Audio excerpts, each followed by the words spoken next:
KKMD 370화 일본 언론의 경고. 한국 전투함들 동남아 시장을 싹쓸이하고 있다.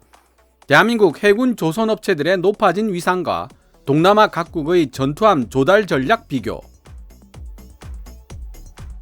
2022년 1월 11일 일본에 소재하고 있는 영국계 국제정세 전문지 The Diplomat은 South Korea's naval shipbuilders are stepping up in Southeast Asia.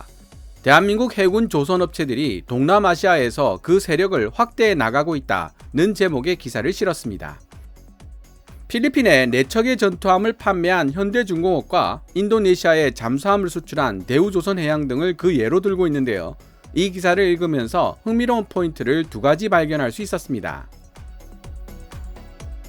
먼저 필리핀의 전투함 도입 방식과 이와는 상당히 대조적인 인도네시아의 전투함 도입 방식을 비교해 놓은 부분입니다. 그리고 두 번째로는 중국 조선업체인 CSOI에 연안 전투함 4척의 조달을 맡겼지만 기대에 한참 미치지 못한 품질 때문에 이도 저도 아닌 곤란한 입장에 처한 말레이시아 해군에 대한 이야기입니다. 이 2가지를 염두에 두고 이 기사를 함께 읽어 나간다면 보다 더 재미있게 즐기실 수 있을 것이라 생각합니다. 기사 원문은 노란색 글자로 표시됩니다. 해결되지 않고 있는 중국과의 해상 분쟁은 동남아 지역 국가들로 하여금 강력한 해상 억지력을 획득할 수 있는 대안으로 대한민국에게 눈을 돌리게 만들었다. 최근 몇 년 동안 해양과 영토를 둘러싼 분쟁이 동남아시아에서 격화되면서 우리는 필리핀, 인도네시아, 말레이시아와 같은 나라들이 더 많은 고가의 해군 장비를 구입하기 시작하는 것을 지켜봐 왔다. 대부분의 경우 이러한 해양 영토 분쟁에서 침략 행위를 감행하는 곳이 중국이라는 사실을 고려하면 동남아 국가들의 해군 현대화 프로그램들 대다수가 중국을 제외한 다른 나라에게 눈을 돌리는 것은 당연한 결과라고 할 수 있다. 전통 있는 유럽의 해양 방산업체들과 더불어 대한민국의 대형 해양조선업체인 현대중공업과 대우조선해양도 결과적으로 동남아 지역에서 발휘되는 그들의 영향력을 대폭 확대시킬 수 있었다.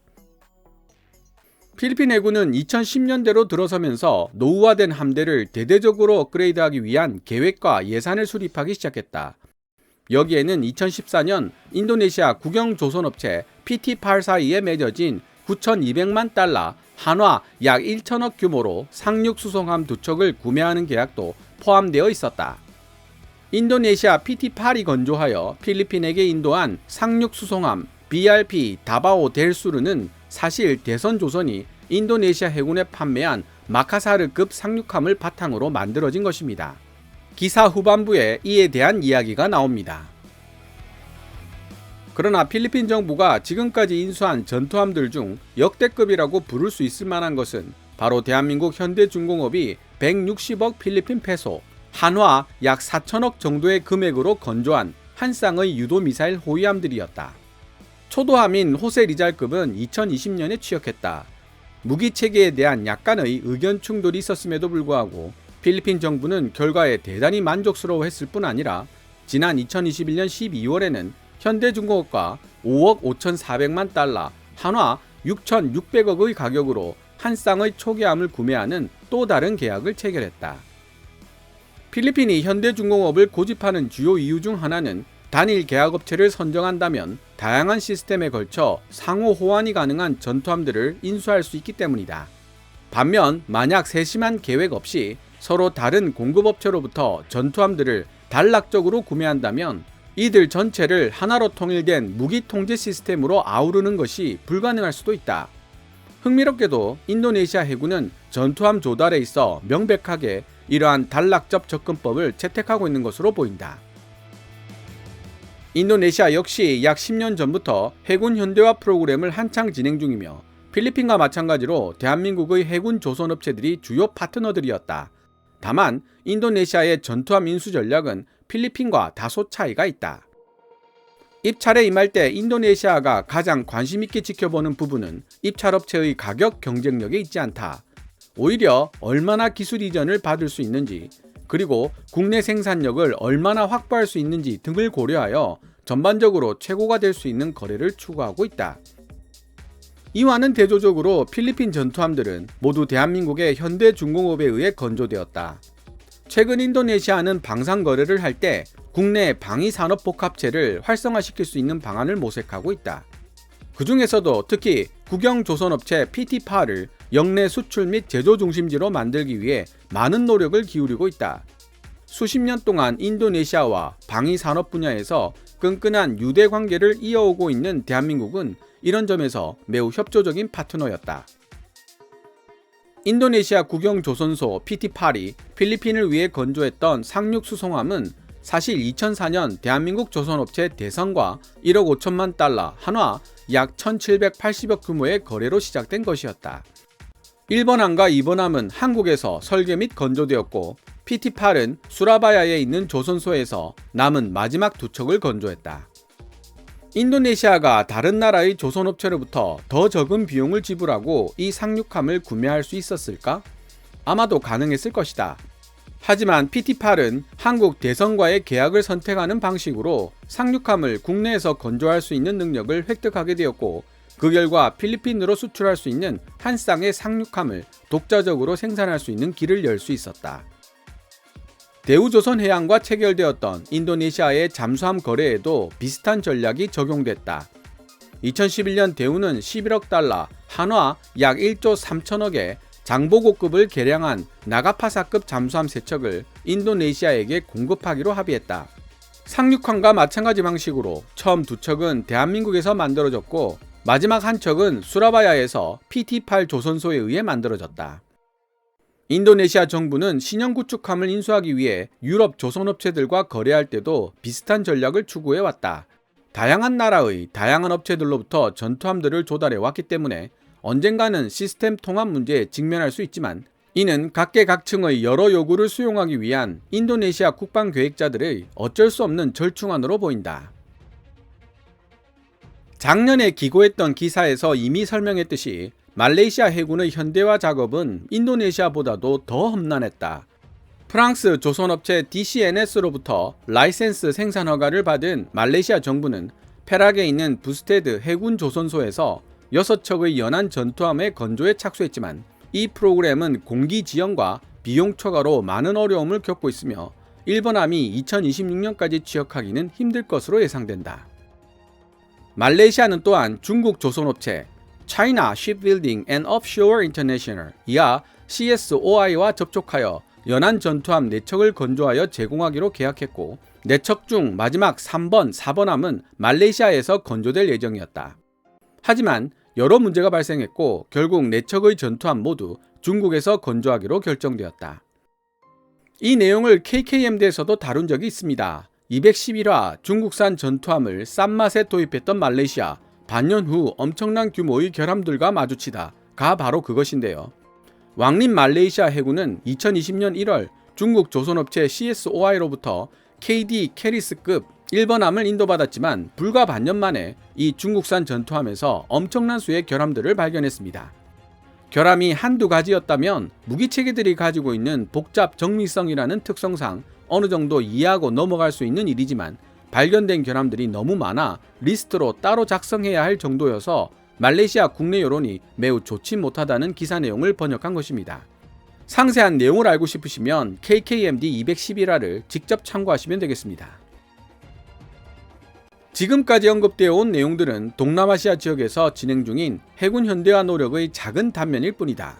그럼에도 불구하고 대한민국의 대형 조선업체들이 동남아시아의 주요 조선업체들과 장기적인 관계를 맺는 데 성공했고 이러한 유대 관계를 탄탄하게 굳혀나가고 있는 것은 분명해 보인다. 현대중공업은 필리핀 해군 장비의 주요 공급업체로 자리 잡았으며 대우조선해양을 비롯한 대한민국 조선업체들은 그들의 고유한 설계와 기술을 기반으로 인도네시아의 국영조선소 PT팔이 자체적인 생산 능력을 갖출 수 있도록 돕고 있다.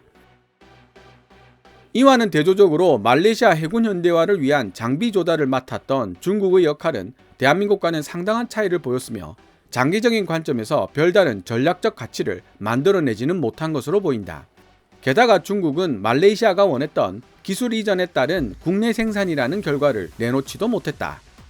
만약 우리가 정말로 머지않은 미래에 해군력을 대규모로 증강시켜야 할 전환점을 앞두고 있는 것이라면 대한민국과 동남아시아가 형성하고 있는 역학관계는 앞으로 매우 중요한 요소로 판명될 수 있다. 지금까지 2022년 1월 11일 일본에 소재하고 있는 영자 국제 정세 전문지 더 디플로맷이 게재한 기사 내용을 번역해 보았습니다. 필리핀은 현대중공업이라는 단일 업체로부터 일괄적으로 전투함들을 구매하고 있습니다. 이는 곧 군수지원 시스템과 무기 시스템의 원활한 통합으로 이어지며 결과적으로 도입하는 무기체계의 전반적인 가격을 낮출 수 있다는 장점이 있습니다. 하지만 기술 이전이나 현지 생산은 어려워지고 현대중공업이라는 해외 업체에 대한 의존성이 증대된다는 단점이 있죠. 대조적으로 인도네시아는 복잡할 정도로 다양한 업체들로부터 해군 무기 체계들을 구매하고 있습니다. 필리핀의 경우와 비교해보면 단점과 장점이 반대로 바뀌는 현상을 관찰할 수 있는데요. 인도네시아는 군수 지원과 무기 시스템의 통합이라는 측면에서는 앞으로 많은 어려움을 겪게 될 것이라는 사실을 더 디플로맷도 지적하고 있습니다. 비록 필리핀보다 많은 비용을 들여 무기 시스템을 조달하는 인도네시아이지만 반대급부로 더 많은 기술을 이전받을 수 있고 현지에서 생산할 수 있는 능력을 갖출 수 있도록 협력해주는 업체를 선택함으로써 독자적인 방산 제품 생산 능력을 키워나갈 수 있다는 장점을 확보하게 될 것입니다. 인도네시아가 방산 계약을 체결할 때 기술 이전 및 현지 생산 능력에 집착한다는 사실은 KF-21 보라맵 프로젝트에서도 명확하게 드러나고 있습니다.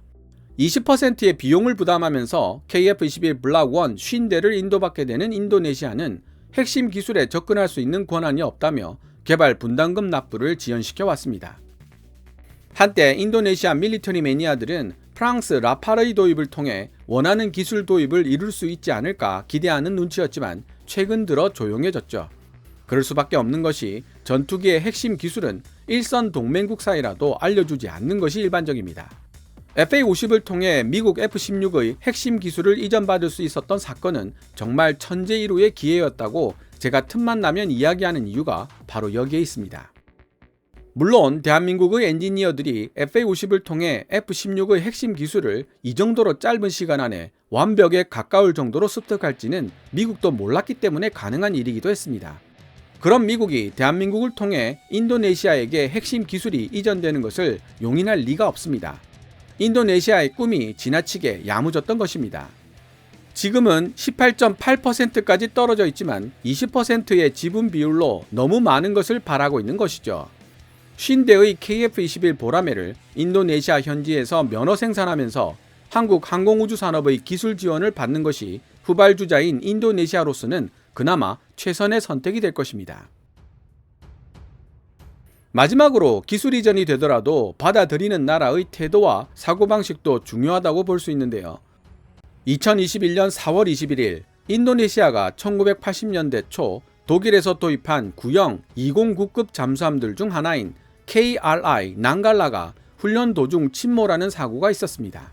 마침 대우조선해양이 거의 10년 전인 2012년에 낭갈라에 대한 현대화 개수 작업을 맡았던 적이 있어 한동안 인도네시아 언론에서 책임론이 언급된 적이 있었습니다.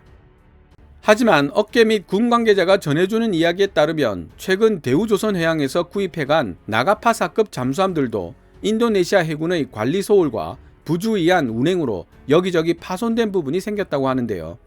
이를 무상으로 수리해주지 않으면 차기 잠수함 계약금을 지불할 수 없다는 이해하기 힘든 이야기를 해오고 있다고 합니다.